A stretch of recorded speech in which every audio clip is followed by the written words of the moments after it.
Tonight's big stories. The Philippines and the U.S. begin joint maritime and air patrols in the West Philippine Sea just a few days after President Bongbong Marcos visited the United States for the APEC Summit and met with Chinese President Xi Jinping on the sidelines. Northern Samar is now under a state of calamity after widespread flooding across the province. We'll take a look at the extent of damage and what's causing it. And F1 Academy racer Bianca Bustamante will be joining us later on the show for a chat about her recently concluded season as well as her move to F1's papaya team, McLaren. Welcome to the show. I'm Sean Yao. And I'm Angela Lagunzad.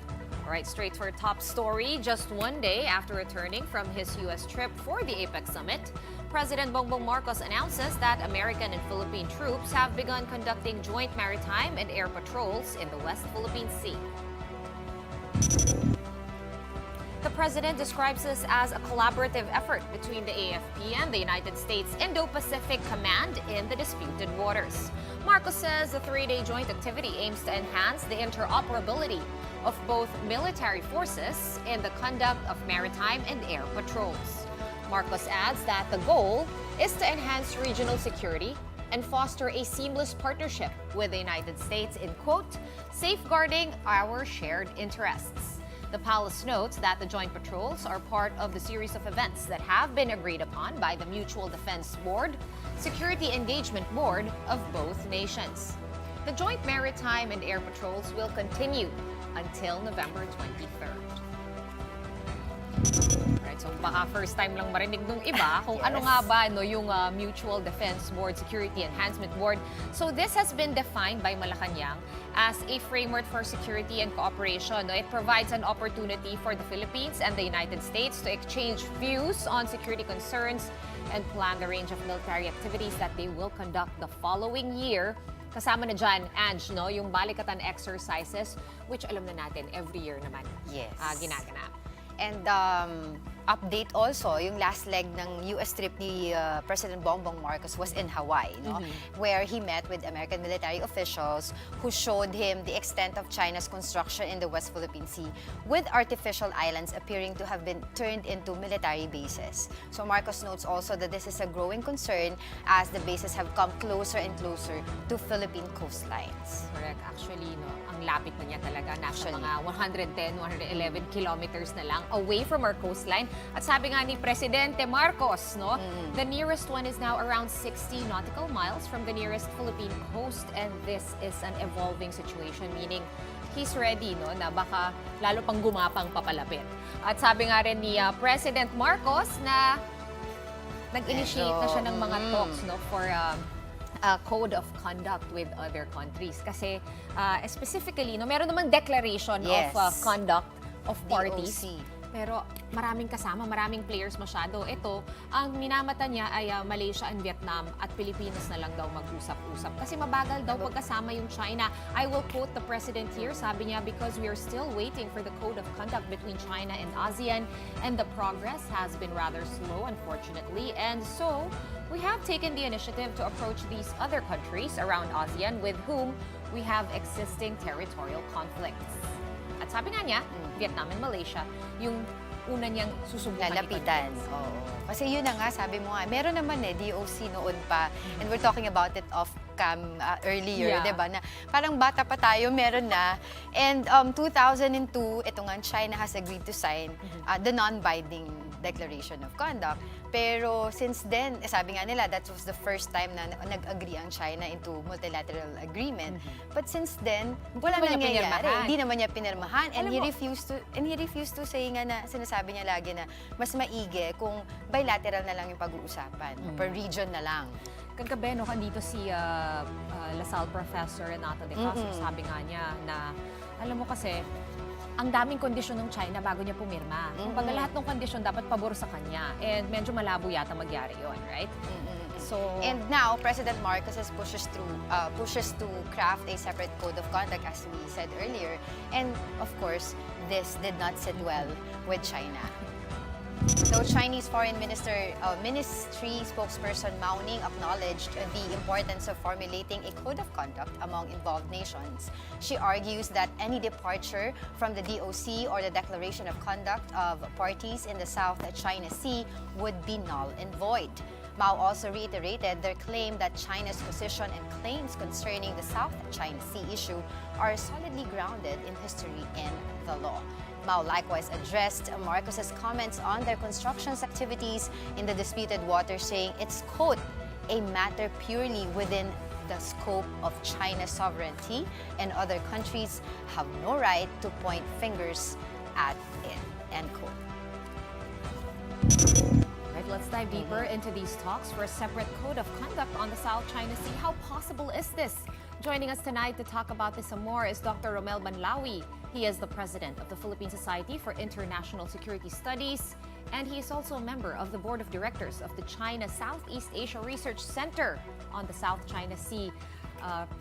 Sir Rommel, good evening. Welcome evening. back.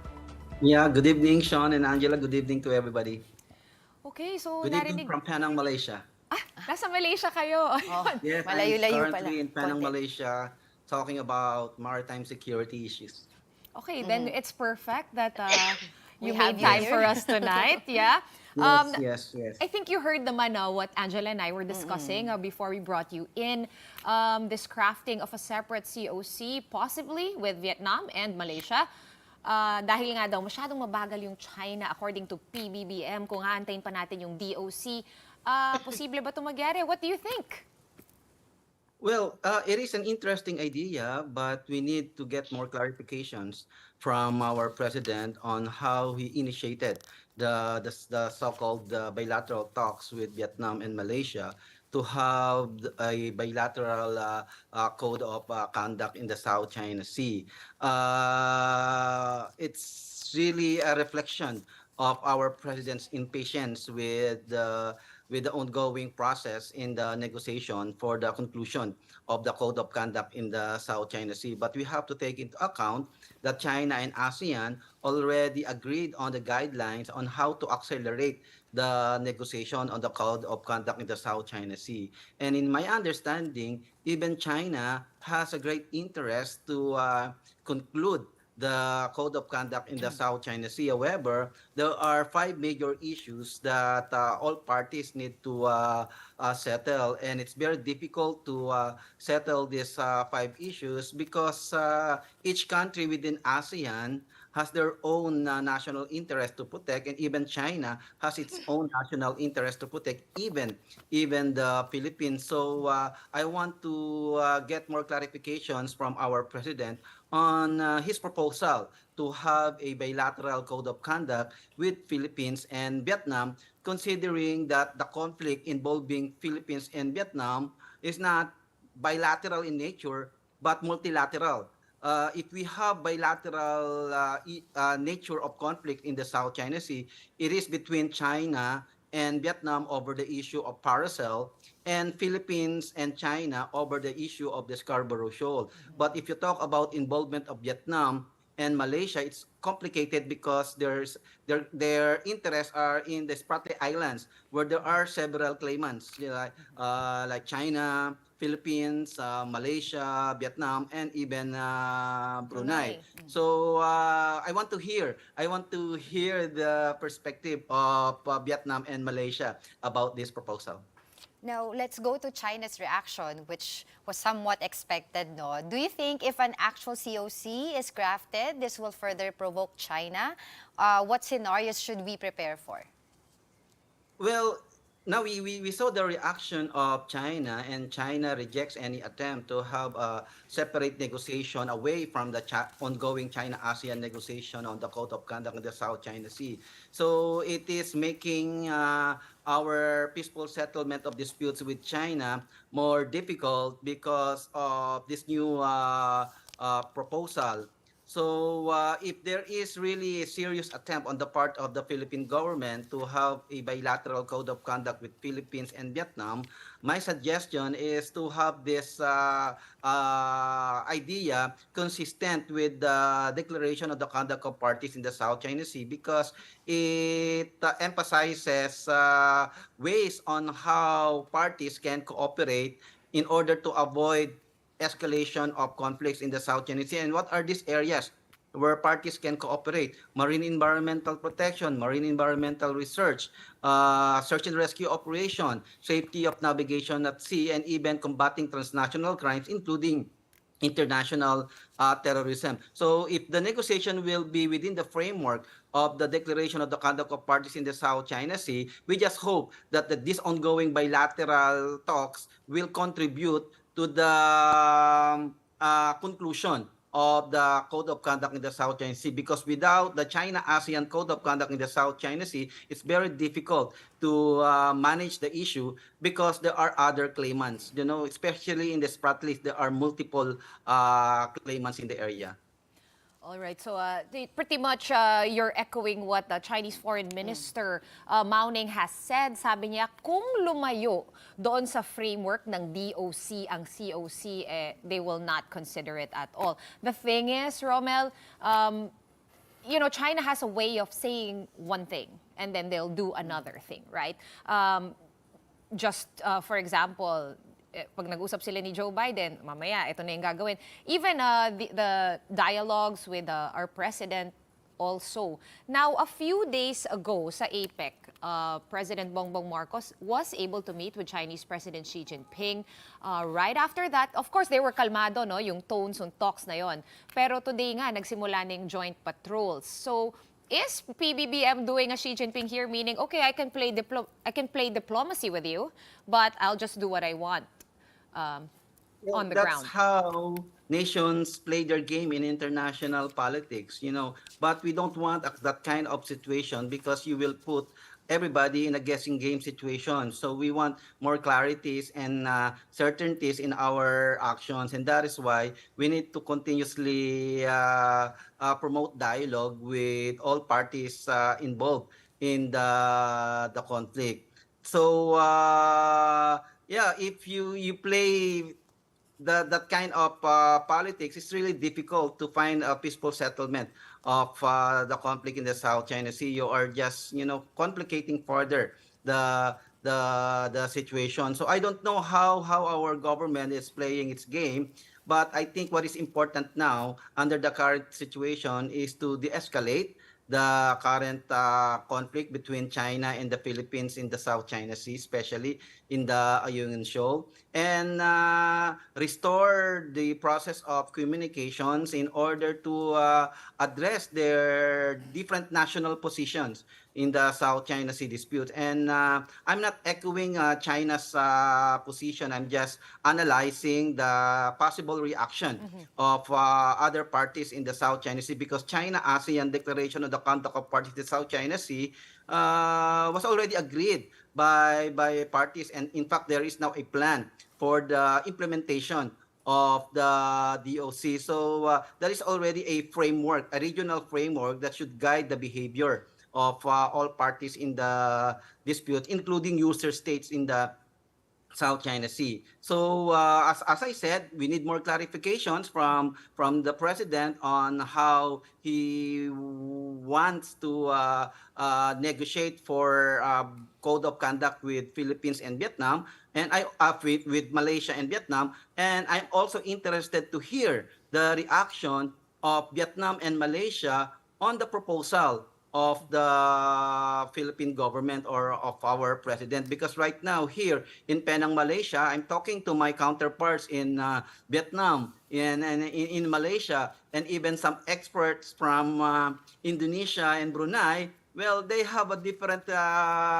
reactions. So we find the proposal of our president really interesting, but at the same time very alarming, because it can undermine the ongoing China-ASEAN negotiation on the COC. I understand the feeling of our president because he is very impatient already. But in this kind of negotiations, we really need patience. When we negotiated the delimitation agreement with Indonesia to settle our maritime boundary conflict, it took us more than 20 years to come out with a delimitation agreement. So it really takes time to negotiate for that kind of conflict. And right now, there is now an effort on the part of China and ASEAN to accelerate the process of negotiation so that we can conclude as soon as possible the code of conduct in the South China Sea. Wait, Rommel, ano nga yung reaction? Sinabi mo lang,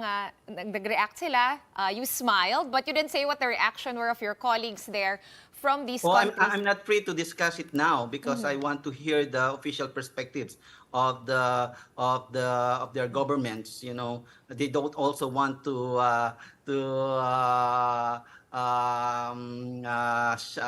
share this in public because we academics, we are talking a lot of issues, and these are just ideas, not official ideas. And if our ideas can contribute to the complication of the issue, we want to make a more reasonable analysis.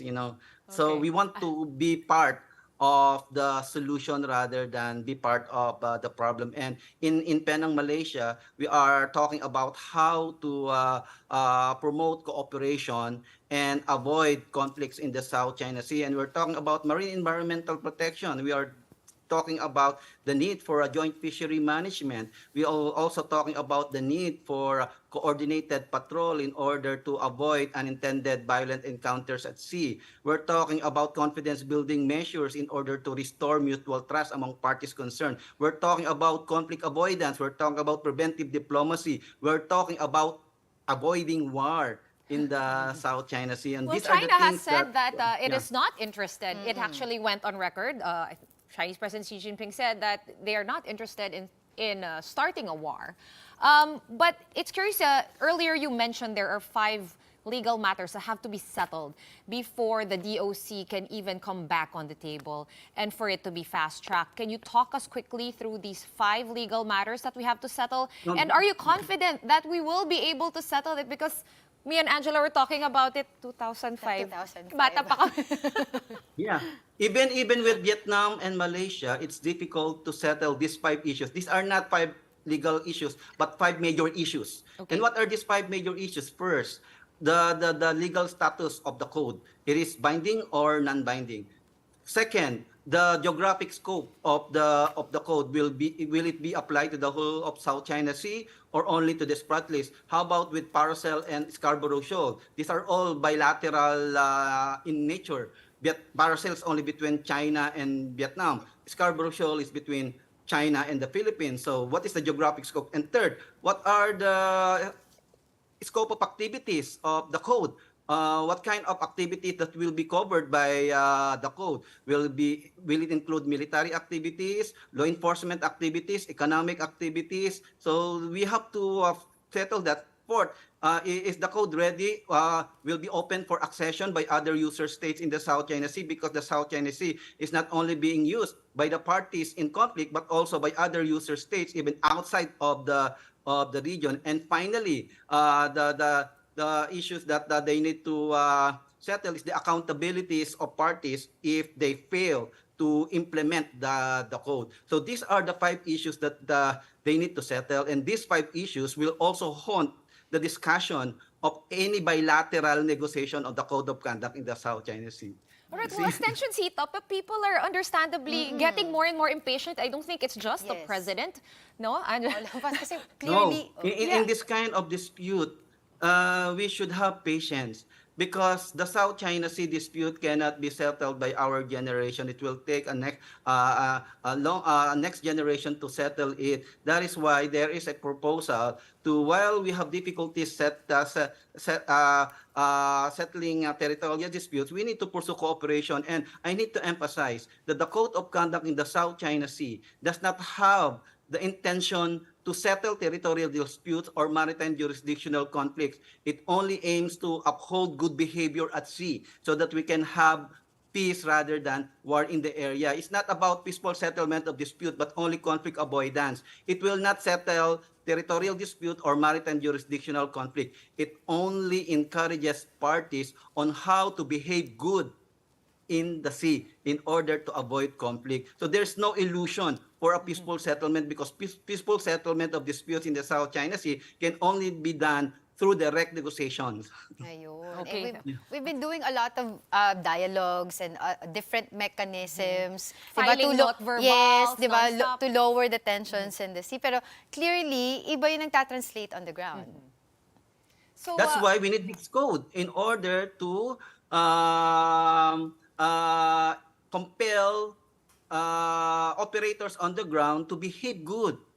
That's why we need this That's why, code. Prof, I just want to understand, no, why you are actually very confident that this will now move forward. Anong nagbago, Prof? Ay, sir. Because there were achievements already. They already talking about the implementation of the guidelines for the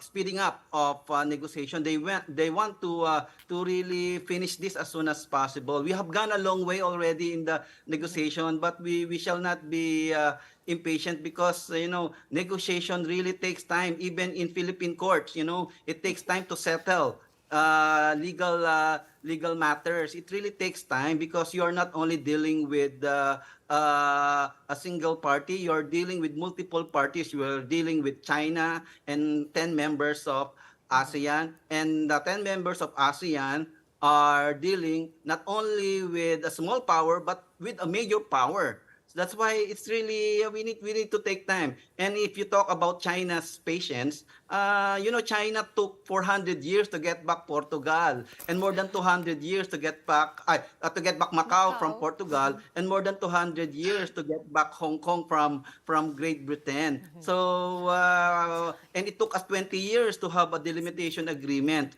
with Indonesia to settle our maritime border problem. So negotiation really takes time. So we need patience when it comes to negotiation. Now, if we lose patience, then we need to face the consequence of other options that we want to undertake. And for me, the options that we want to undertake to have a separate bilateral code of conduct with Philippines and with Malaysia and Vietnam needs more clarification because we are not hearing yet the reaction from Vietnam and we're not hearing yet the reaction from Malaysia. So Okay, we we need will now to get endeavor, their reactions. to extend and exercise our patience. It is the Chinese virtue we will try as well. But one last thing before we let you go, Rommel, no?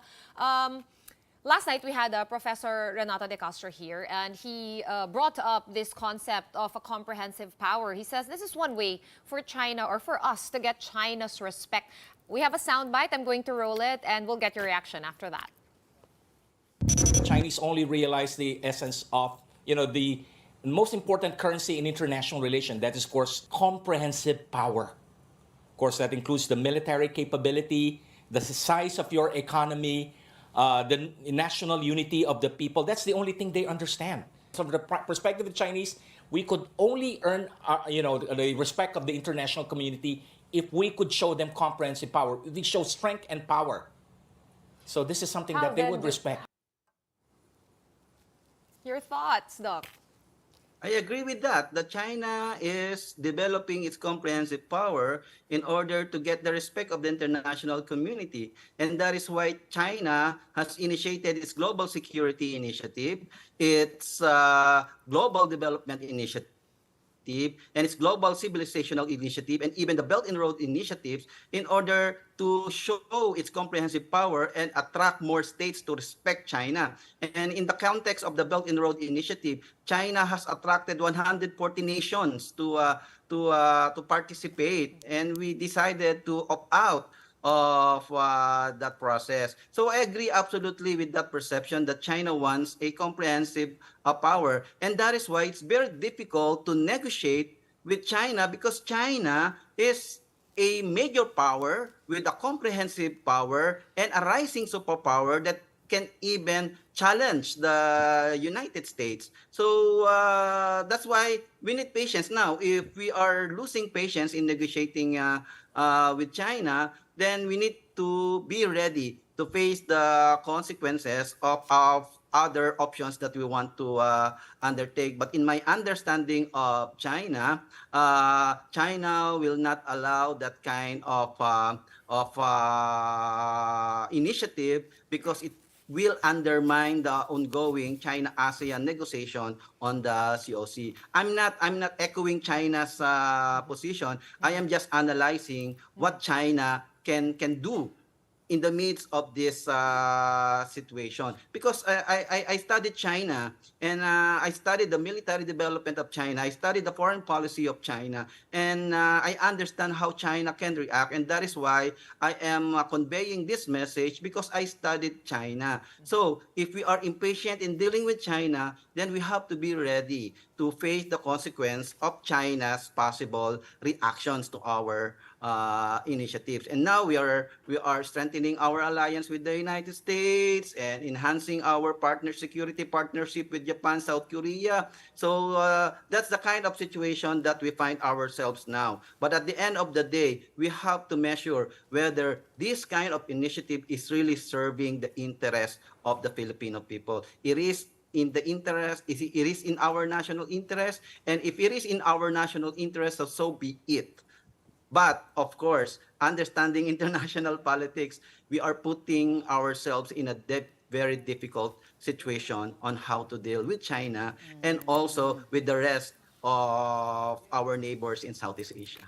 Right, we appreciate you for clarifying these issues for us, as well as sharing all your knowledge about China and geopolitics. Thank you so much for your time tonight, international security expert Dr. Rommel Banlaoi. Thank you very much for the opportunity, and God bless you.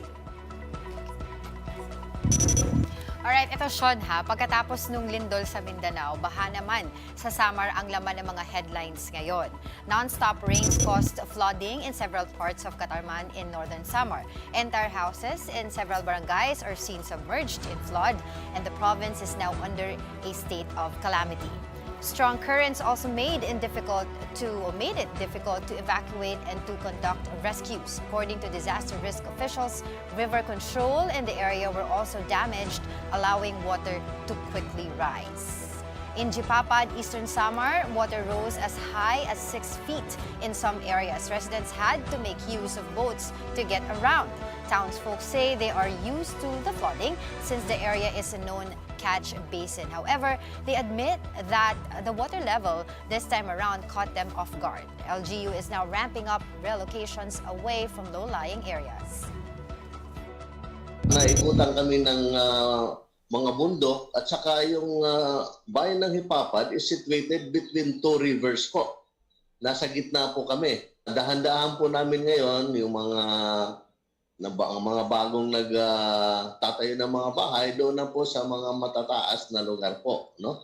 Kasi ngayon doon sa nabuksan ng mga highways, doon na po namin pinapapatayo ng mga bahay nila. So, more and more localities na yung sanay sa baha, Sean, are expressing concern that flooding isn't like how it was before. Kumbaga, sanay na sila dyan eh. Sanay na. Kaya lang kakaiba na to. Oo, ibang na level to ngayon. So, iniisip nila baka climate change. Baka, possible, di ba? Possible, diba? Ngayon na matunog na, at it's one of our president's also top concerns is climate change. Actually, just to put into perspective, no? Kasi medyo maganda yung panahon natin dito sa Manila. The weather's been really good. Medyo malamig-lamig pa. Now, yun yung hanging amihan na nararamdaman natin. Now, sa Samar, yung bumagsak na ulan, no, nasa 619 millimeters of rain. To put it into context, para maintindihan natin, nung Ondoy, 455 millimeters of rain. That's in 24 hours. So, ang lakas ng ulan. Malakas. And natop niya rin yung record ng province of Samar na 609 point something millimeters of rain. So, at 619, falling in just 24 hours, yan nga yung nakikita natin, no? An area that is very used to flooding, medyo nabulaga rin sila. And umuulan din sa Bicol region. And if you can remember also, past previous years, mga gantong panahon din talaga umuulan ng malakas. Tapos binabagyo yung mga Last year kababayan lang, natin. grabe. Diba? Sobrang maulan. November November hanggang December hanggang January, non-stop. Then, di ba, we would see donation drives. Makita natin yung mga kababayan kasi natin na during Christmas season talaga, binabaha sila. Mga Typhoon Pablo, mga ganyan. And usually, no, sa medyo part southern of the Philippines, doon tumatama yung bagyo. Pero itong mga pag-ulan na ito, no, actually nag-warn naman yung Pag-asa. Yes. I think starting 5 days ago. Ina-explain nga nila na itong mga pag-ulan na ito, hindi naman siya bagyo. It's actually caused by the shear line. Okay, so ano ba exactly yun? ang shear line na ito? Simply put, no, ito yung area kung saan nagtatagpo ang mga hangin. So, kung yung cold air nung amihan, nakikita nyo dyan sa screen nyo, yung blue arrows, no? Bumababa siya. Ngayon, yung Dagat Pasipiko, which is the entire right side of the Philippines na nakikita natin, medyo mainit kasi. Mainit yung panahon ngayon dahil nga El Nino din. So pag nag-combine, no, tumama yung cold air dun sa warm air, dun sila nagtatagpo dun sa red line na nakikita nyo sa screen ninyo. Yan yung easterlies, papasok, plus amihan. Pag nag-meet sila, boom, yun yung shear line at magpapakawalayan ng ulan. So, normally, pag nagsama tong dalawa, no, rains, thunderstorms, at ngayon nga, nasa may Bicol at Eastern Visayas at Eastern Mindanao ang shear line. So, medyo malaki rin yung sakot niya. Now, that said, the residents in these areas, along with the Zamboanga Peninsula, the Bangsamoro region, Northern Mindanao, and Caraga, should expect moderate to heavy rains. The Davao region and Soxcargen should also brace for isolated rains due to localized thunderstorms. The Senate has concluded its plenary debates on the proposed 5.768 trillion peso national budget for 2024, but not without some tensions. The details when we return. Keep it here on One News.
You're watching The Big Story here on One News. The Senate has concluded its plenary deliberations on the proposed 5.768 trillion peso national spending for 2024. The Senate took almost 20 hours before the plenary deliberations of the 2024 national budget was completed. It even took senators until 4 a.m. before they finished the 8th and final day of budget deliberations. Pero bago na ipasa ang budget, nagkaroon lamang ng mga konting iringan, no? At around 1 a.m., Senator Jinggoy Estrada called the attention of PRA General Manager Cynthia Carrion for incessantly texting several senators, no?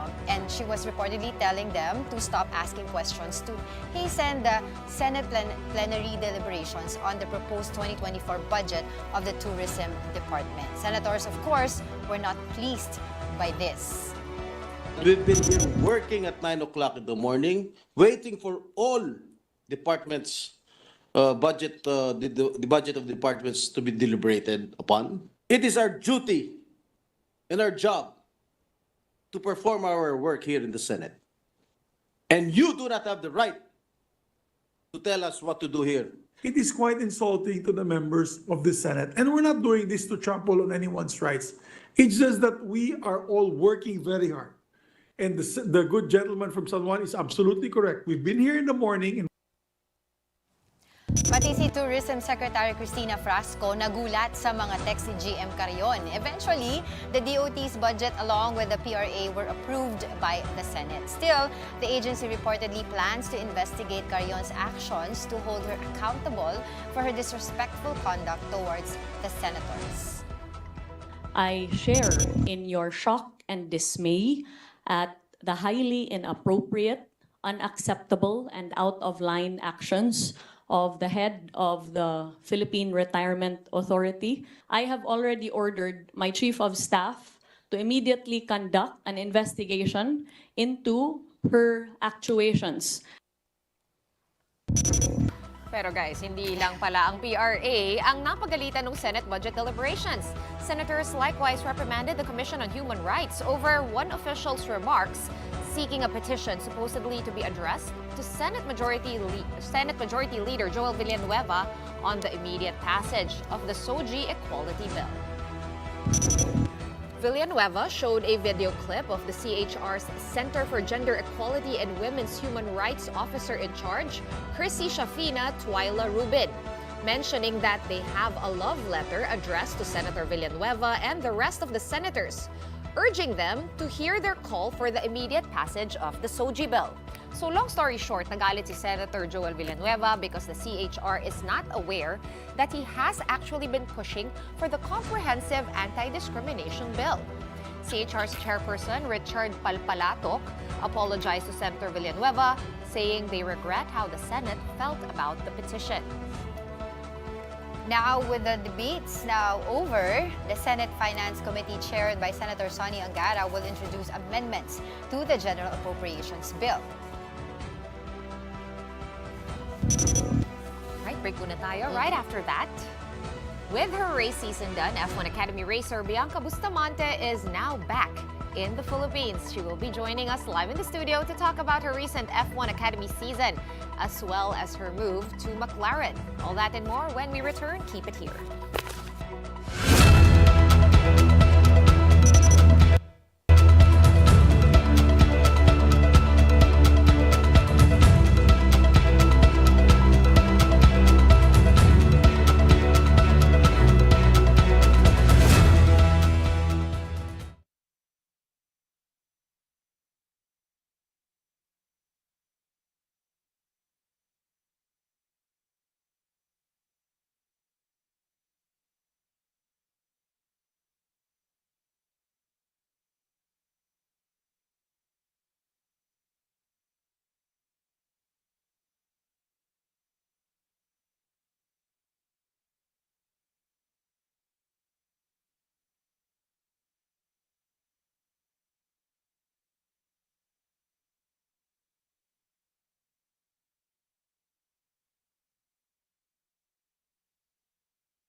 You're still watching The Big Story here on One News. Now this is big news, Ange. Filipina F1 Academy racer Bianca Bustamante continues to make waves in the international scene as she capped off her race in F1 Academy's inaugural season in 7th place. She also recently competed in the Macau Grand Prix. Now, here to share with us her experiences from the track and from the scene, the F1 scene, we have with us live in the studio none other than F1 Academy racer Bianca Bustamante. Bianca, good evening and thank you. Thank you so You're much for only here, having me. I know, one day and you made it here, so we appreciate it. Yeah, landed last night. First of all, congratulations. I'm sure you've heard people always saying, oh, Bianca, you're breaking glass ceilings every day. So many firsts for you. Ano bang uunahin She's natin? only 18 years old. She's only, she's only 18. Okay, so how does it feel like to be back for one day after Yeah. that season? And what do you think? How do you judge or rate yourself or grade yourself last season? A lot has happened, that's for sure. I got back last night, so everything's a bit of a blur. I just finished off a race in the Macau Grand Prix, as well as finishing my season in F1 Academy. So, yeah, I mean, it's incredible the amount of things that we were able to accomplish and achieve in a year. I mean, I don't even know where to begin, like you said. Let's begin with Macau. You said on Instagram that you were heartbroken after that, but I still am. Still what are. happened? Yeah, what happened? I mean, Macau Grand Prix is one of those tracks that's very unforgiving. You're very close to the wall because it is a street circuit, so little to no margin for errors. So, I came there, I did my best to prepare, I went on the sim, I trained, I watched onboard videos, hundreds of times. I got there, qualified P11 out of, I think, 24 drivers.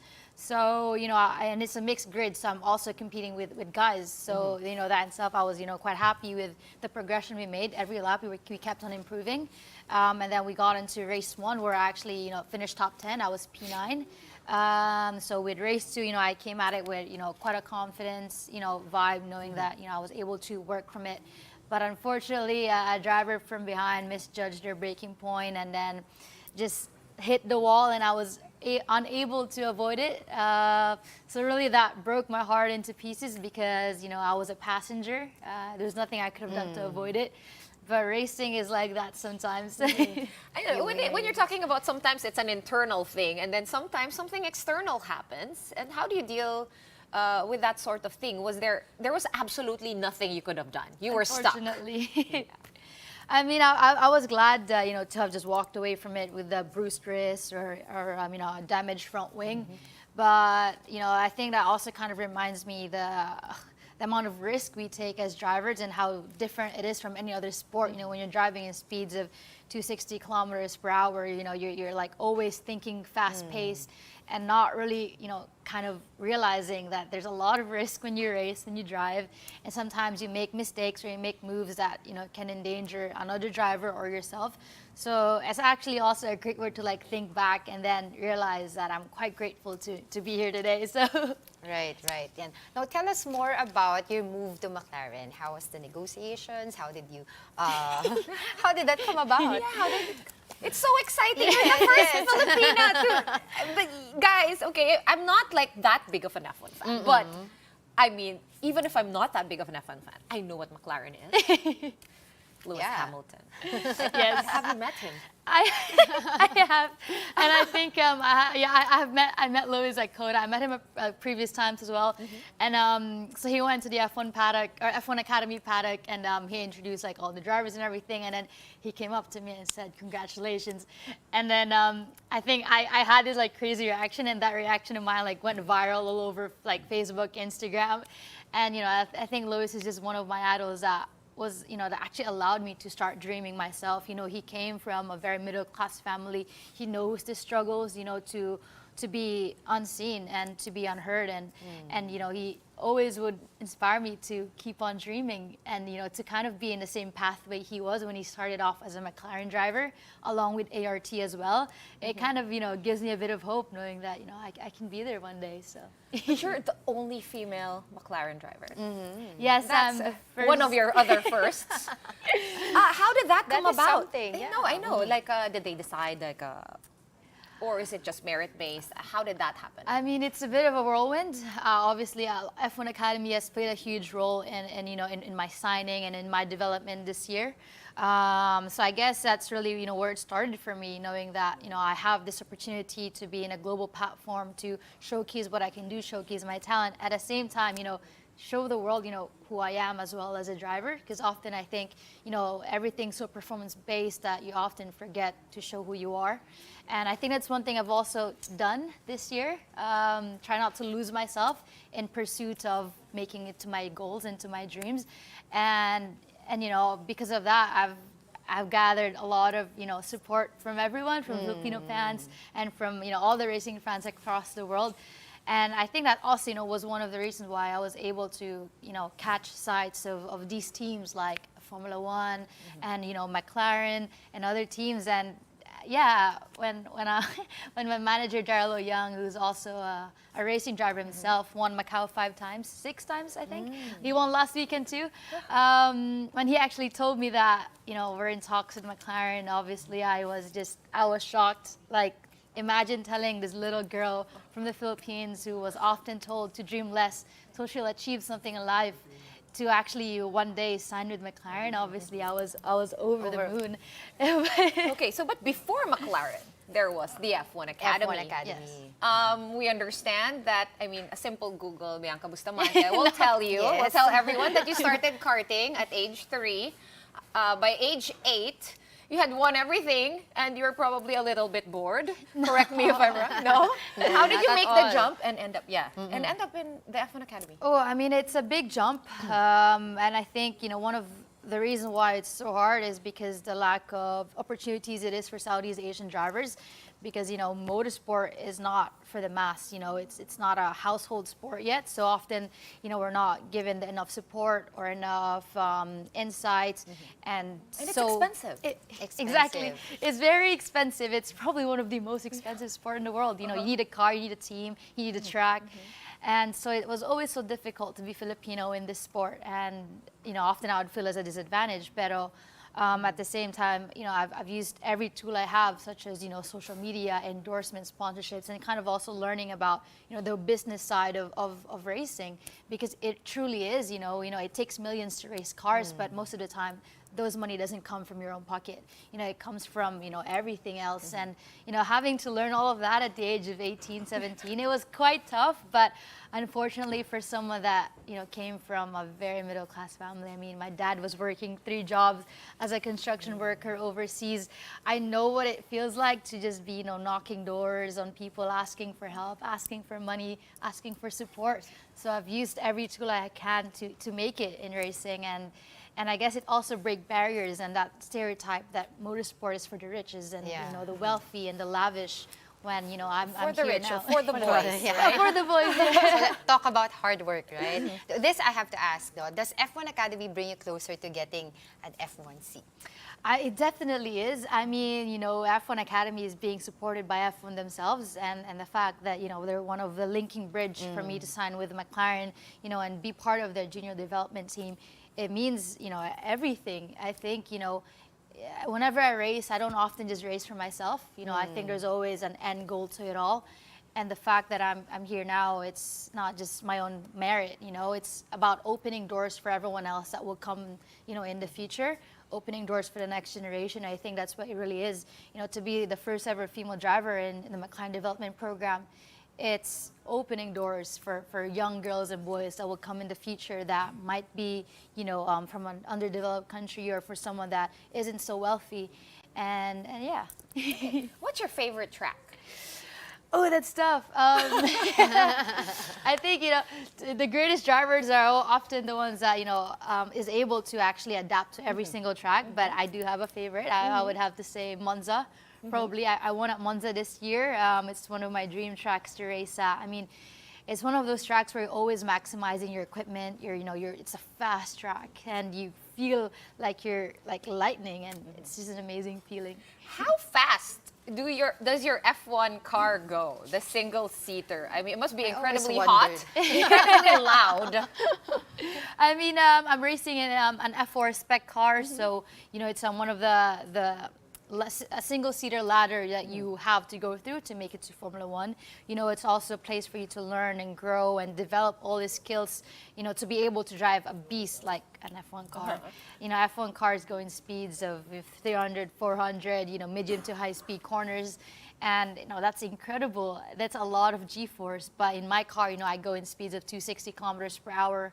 And, you know, we're turning in about, you know, 120. So that's quite fast. Wow, Starting that to is fun. sweat thinking about it. Like, I am not fond of Fast. roads and driving in fast cars. Fast But cars. how do you Yeah. deal with the fear? Do you ever get scared? Or Of do you course, love yeah. it? Because, Of course. I mean, I think fear is a very powerful emotion that is often, you know, what allows us to do all these different things. You know, I'm driven by my emotions, I think a little bit too much sometimes.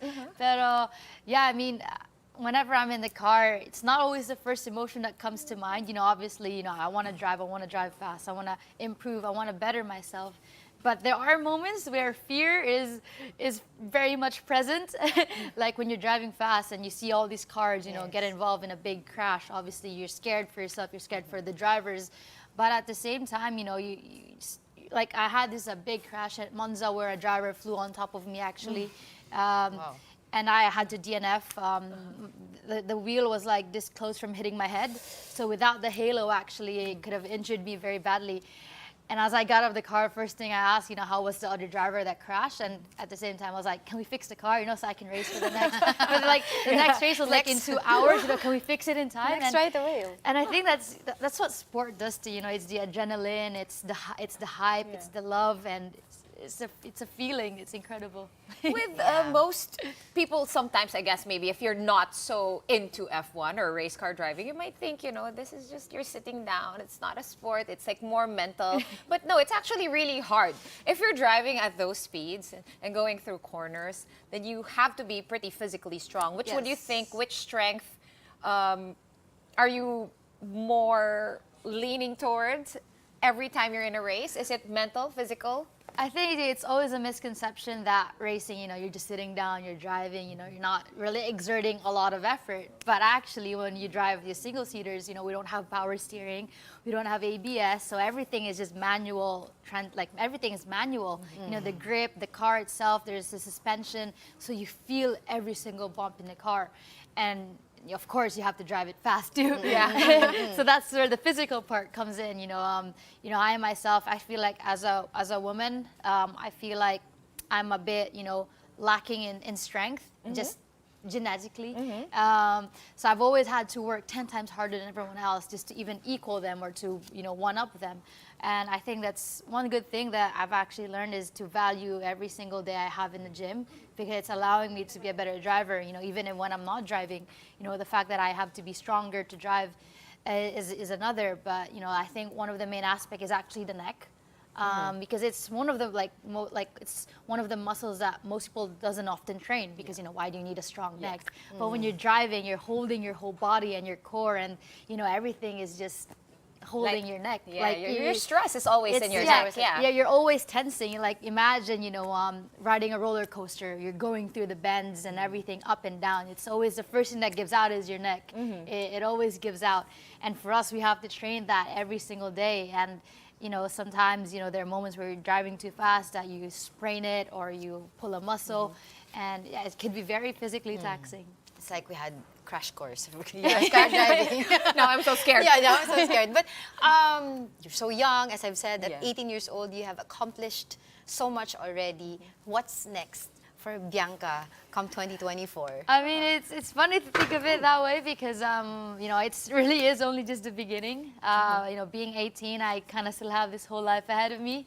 But you know, every day I'm doing my best to make it better than the day before, to better myself 1%. And you know, I want to make it to Formula One. That's my end goal. And I know that all these hard works will eventually lead me there, as long as, you know, I make the right decisions and I stay truthful to myself, I guess, and to not lose my path. When does next season start? 2024? Quite early, actually. We're How off much to time do you testing have? pretty soon. We're doing a postseason test. We're also doing, you know, winter testing, and the first race will be early next year, January, February. So yeah, quite early. And what changes do you expect now that you're with McLaren? At least within the academy. I mean, last year you weren't signed, so that's a big change. Or Yeah. is it a big change?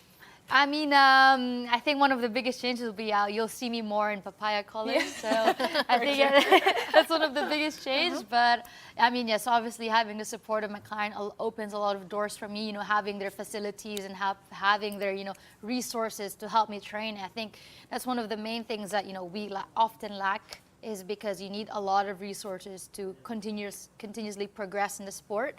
And the fact that McLaren is able to offer me that and beyond that is also incredible. And testing or training or mental support.